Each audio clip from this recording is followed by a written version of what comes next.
तो स्वागत करते हैं इमिग्रेशन लाउंज के सोशल मीडिया पेजेस पे, इंस्टाग्राम, फेसबुक एंड यूट्यूब पे। और आज की जो वीडियो है ये स्पेशल इसलिए है बिकॉज़ हमारे साथ हमारे ऑफिस में मौजूद हैं मिस्टर अभी, जो कि जलंधर को बिलोंग करते हैं। और इनके लिए हमारी टीम ने सक्सेस स्टोरी जो लिखी है वो उसके बारे में आपके साथ बात करेंगे, शेयर करेंगे कि किस तरह से इनकी जो ओवरऑल जर्नी रही है कनाडा से वापस आने की और अब दोबारा कनाडा जाने की, वो full of ups and downs रही है। और कैसी स्ट्रगल, कैसी डिसअपॉइंटमेंट इन्होंने फेस करी है during this time, application submission से लेके वीज़ा आने तक, और उससे पहले भी क्या क्या डिसअपॉइंटमेंट्स फेस करी हैं, वो सारे डिस्कस करेंगे आज की इस वीडियो में। बट उससे पहले जो हमारी रिवायत है मुबारकबाद की, खास करके जो एनवलप हमारे पास आ चुका है इस टाइम अप्रूव होके, सो पहले इनको इनका वीज़ा हैंड ओवर करते हैं विद पासपोर्ट इनका, सो दैट कि पूरी तैयारी ये कर लें कनाडा ट्रैवल करने की।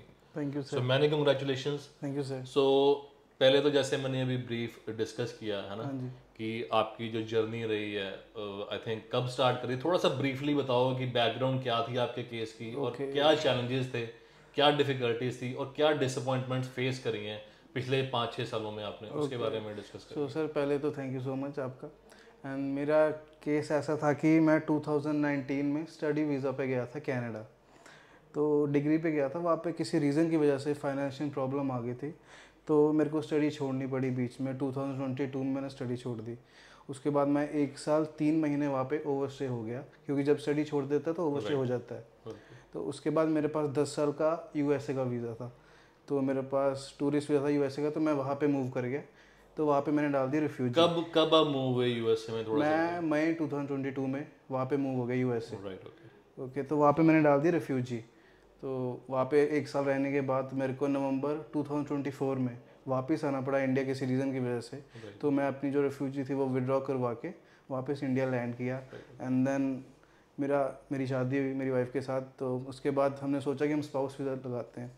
तो आपसे पहले मैं बहुत एजेंट्स के पास गया, आपको बताता हूँ Jalandhar. Sorry to interrupt. So इनकी वाइफ ऑलरेडी अभी कनाडा में है, she is on work permit. So उनके बेस पे हमने जो इनकी एप्लीकेशन हैंडल करी थी वो स्पाउस वीज़ा की एप्लीकेशन थी, जिसकी कि इनको अप्रूवल मिली है। हाँ, तो आपसे पहले, आपके आने से पहले मैं जलंधर के, आप मानोगे, मैं हर एजेंट के पास चला गया। सब ने मेरे को नेगेटिव करा कि भाई तेरा वीज़ा नहीं आ सकता, अगर तू फाइल लगाएगा तो बैन हो जाएगा 5 साल के लिए, तेरी वाइफ को पीआर नहीं मिलेगी, ये भी कईयों ने बोला। उसके बाद मैं ऐसे रैंडमली इंस्टाग्राम पे स्क्रॉल करता रहा तो आपका पेज आ गया। तो then I came across to you, then I came to meet Gayatri ma'am. उन्होंने मेरे को पहले दिन ही बहुत अच्छा कॉन्फिडेंस दिया कि हम वीज़ा लेके देंगे, ऐसे केसेस बहुत हैंडल करे हमने। तो देन सारा प्रोसेस वहाँ से स्टार्ट हुआ। जैसे उन्होंने बताया कि हमने काफ़ी केस हैंडल किए, वो तो हमने बताया, आपने कोई सर्च करी हमारी हिस्ट्री के बारे हाँ में? जी, मैंने यूट्यूब वगैरह में और इंस्टाग्राम पे आपकी सारी पुरानी रील्स और वीडियोस देखी थी। उसमें मेरे जैसे कई 3-4 लोग थे जिनका केस कॉम्प्लिकेटेड था। कॉम्प्लिकेटेड थे। तो इसलिए फिर मैंने आपसे ही लगवाना, प्रोसेस स्टार्ट करवाना शुरू किया। Right, okay.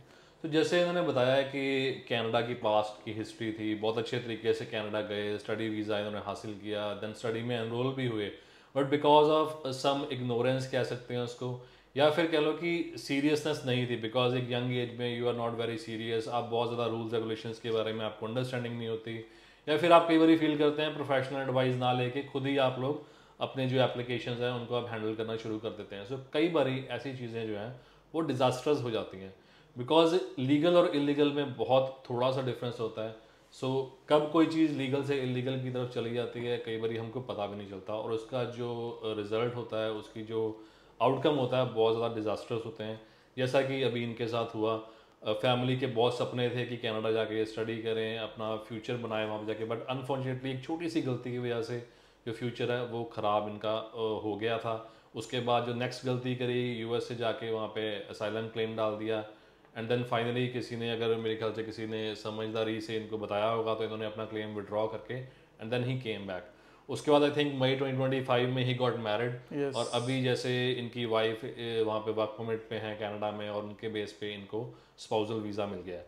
सो ये सारी जो चैलेंजिंग सिनेरियो है उसके बीच में, जैसे इन्होंने बताया कि बहुत लोगों को मिल के आया, तो यहाँ पे एक जनरल सी मैं छोटी सी एक बात करना चाहता हूँ कि as a agent, as a consultant, आप जो भी जिस तरह भी प्रोफेशन में हैं, किस भी कंट्री का काम कर रहे हैं, आई बिलीव कि अगर आपके पास किसी स्पेसिफिक सिचुएशन को हैंडल करने की कॉम्पिटेंस नहीं है, या आप उस तरह की एप्लीकेशन को हैंडल करने के बारे में आपका एक्सपीरियंस नहीं है, सो एटलीस्ट डोंट मिसगाइड, या आप ऐसी कोई कोटेशन या ऐसा कोई कोड ना एप्लीकेंट को दें, या ऐसे सजेशन ना दें जिसके साथ उनको डिसअपॉइंटमेंट फेस करनी हो। जैसे कि उन्होंने बताया कि बहुत लोगों ने इनको बोला कि आपका बैन नहीं लग सकता है, आपकी वाइफ की पीआर नहीं होगी, तो बट इन कंट्रास्ट अभी देखें तो ये वीज़ा लेके बैठे हुए हैं, और अगर भगवान ने चाहा तो ऑब्वियसली इनकी पीआर भी जल्दी हो जाएगी। जैसे कि एडवाइस है कि अगर आप कॉम्पिटेंट नहीं है कोई काम करने के लिए, सो प्लीज़ प्लीज़ प्लीज़ किसी को डिसअपॉइंट ना करें। उससे बेटर ये है कि आप उनको राइट एडवाइस देके किसी अच्छे बंदे के पास भेज दो यार कि ये बंदा आपका केस हैंडल कर सकता है, सो वो उनके लिए ज़्यादा अच्छा रहेगा, वो आपको दो दुआएं देगा मेरे ख्याल से। सो ज़्यादा इसके बारे में बात ना करते हुए केस के बेसिक्स के बारे में बात करते हैं। इनकी एज इज़ 25 ईयर्स, और ऑक्यूपेशन क्या है आप बताओगे? सो हमारा खुद का एक बिज़नेस है। सो बेसिकली ई कॉमर्स का बिज़नेस है, होलसेल मार्केट से सामान लेके हम ऑनलाइन बट बेचते आपके हैं। फादर का बिजनेस है हाँ जी, बेसिकली, हाँ राइट? जी। सो आपका ऐसा जिसमें रोल नहीं था, आपका रोल ये था कि यू वर सपोर्टिंग योर या फादर। That's it. सो आपको क्या लगता है कि यार एप्लीकेशन जैसे हमने सबमिट करी ऑन ट्रू ग्राउंड्स, जो उसके फैक्ट्स थे हमने वैसे ही, किसी तरीके से कोई मैनिपुलेशन नहीं करी बीच में, सो क्या लगता था कि वो जो तरीका था वो सही रहा? कैसे रहा? तरीका आपका बहुत अच्छा था, बल्कि मैंने तो गायत्री मैम को ये भी बोला था कि आप जो भी डॉक्यूमेंट्स लगा रहे हो वो सारे सच के बेस पे लगा रहे हैं हम, और जो हमने बिजनेस डॉक्यूमेंट्स भी करे वो भी हमने सब कुछ सच बता के वीज़ा लिया है। जी। और एप्लीकेशन सबमिशन की डेट इनकी थी जी 7 जुलाई 2025 को, और इनकी passport request just in a month time around 13 अगस्त 2025 को इनका पासपोर्ट रिक्वेस्ट आया था, और फाइनली आज इनके पास वीज़ा लग के पासपोर्ट आ चुका है। और कब की तैयारी है फिर फ्लाई करने की कनाडा बस की? 1 अक्टूबर को जा रहा हूँ मैं। 1 अक्टूबर यस, को कनाडा टोरंटो जा जा रहे हैं। रहा हूँ। चलो, थोड़ा सा बैकग्राउंड ये बताओ कि आपकी फाइल में जो फंडिंग थी, बिकॉज बहुत सारे जो एप्लीकेंट्स आते हैं, जो फ्यूचर एप्लीकेंट जिन्होंने एप्लीकेशन सबमिट करनी होती है, बिकॉज मेजर जो रिफ्यूज़ल रीज़न है आजकल की डेट में फंडिंग को लेके बहुत आ रहा है कि आपकी लिकोमेट नहीं हो रही, बिकॉज कनाडा ने भी रिसेंटली अपनी रिक्वायरमेंट्स भी चेंज करी है, स्टूडेंट्स के लिए भी चेंज करी है, जीआईसी भी बढ़ाया है। सो फंडिंग आपकी फाइल में क्या फंडिंग गई थी जो हमने 7 जुलाई को फाइल सबमिट करी है? सो सर मैं तो यही बोलूँगा कि मेरी जो फाइल थी उसमें थी, लाइक मेरी तरफ से थी $13,000 एंड मेरी वाइफ की तरफ से थी $10,000। So all in all 23,000 Canadian dollars की फंडिंग जो थी ओवरऑल एप्लीकेंट की तरफ से और सपोर्टिंग स्पाउस ने कनाडा में शो किए थे, अगर आपका ये क्वेश्चन है। उसके अलावा एक ये भी क्लैरिफाई कर दो यार, यहाँ पे बहुत सारे लोग जो हैं वो पूछते हैं, या उनकी जो प्रीवियस रिफ्यूजल्स होती हैं उसमें क्या किया होता है कि पेरेंट्स के फंड्स यूज़ किए होते हैं, पेरेंट्स की इनकम टैक्स रिटर्न्स लगाई होती हैं, पेरेंट्स के प्रॉपर्टी के डॉक्यूमेंट्स होते हैं, देन बहुत सारे लोग कहते हैं जी सीए रिपोर्ट ज़रूरी है, नहीं ज़रूरी है।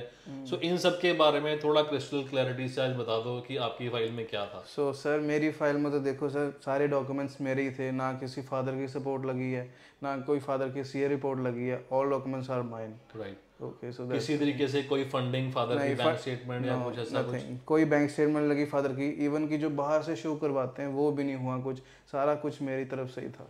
एक मैं क्लैरिफाई कर दूं अगर आपको कन्फ्यूजन हो रही है, जैसे मैंने पहले बताया था कि अभी अपने फादर को उनके बिजनेस में सपोर्ट करता है। This is very common scenario in a country like India, कि बहुत सारे जो फैमिली बिजनेसेस होते हैं वो या तो आपके फादर के नाम पे होते हैं या ग्रैंडफादर के नाम पे होते हैं।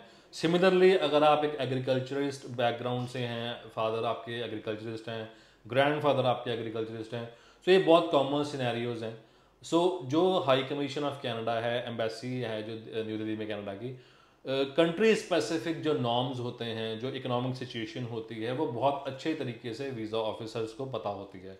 सो इनके केस में भी हालांकि जो बिज़नेस ओन था वो इनके फादर की तरफ से था, बट उनसे हमने एफिडेविट लेके कुछ स्पेसिफिक जो रिक्वायरमेंट्स होती हैं इस चीज़ को कि हाउ जो अभी जो काम कर रहे हैं वो कैसे अपने फादर के बिजनेस में इनकॉपरेट कर रहे हैं, चीज़ें कैसे एफर्ट्स जो हैं इनके वो इनके फादर के बिजनेस में यूज़ किए जा रहे हैं, उसको लेके स्पेसिफिक हमने कुछ लेटर्स, कुछ ऑथराइजेशन यूज़ करी थी। और जैसे मैंने बताया कि फादर के फंड्स, फादर की इनकम टैक्स रिटर्न्स, कोई गिफ्ट डिक्लेरेशन, कोई प्रॉपर्टी के पास बिल्कुल यूज़ नहीं किए गए थे। अगर आपका भी कुछ सिमिलर सिनेरियो है, आप एग्रीकल्चर बैकग्राउंड से हैं या फैमिली बिजनेस में इन्वॉल्व हैं और अप्लाई करना चाहते हो कनाडा का स्पाउस वीज़ा, सो हमारी जो ये अंडरस्टैंडिंग हम आपके साथ शेयर कर सकते हैं। अगर आप अपना केस सिनेरियो हमारे साथ डिस्कस करें, अगर पास में रिफ्यूज़ल भी है तो बिल्कुल घबराने की ज़रूरत नहीं है। बिकॉज ओवर द ईयर्स जो स्पाउस वीज़ा है इसकी रिक्वायरमेंट्स में बहुत चेंजेस आ चुके हैं। एप्लीकेशन प्रेजेंटेशन जो है बहुत इंपॉर्टेंट है स्पाउस वीज़ा लेने में, अप्रूवल लेने में उसकी।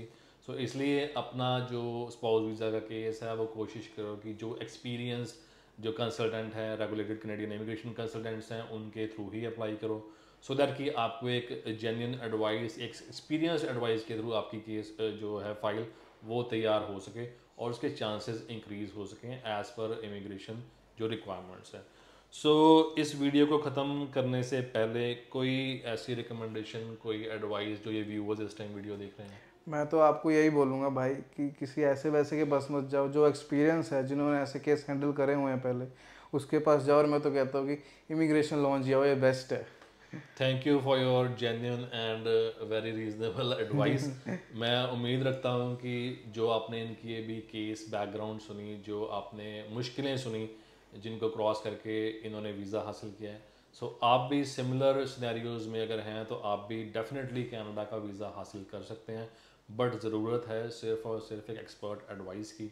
सो दिए हुए नंबर्स पे कांटेक्ट करके आप हमें अपना केस डिस्कस कर सकते हैं, हमारे ऑफिस विज़िट करके आप मिल भी सकते हैं और अपना केस अप्लाई कर सकते हैं। Thank you.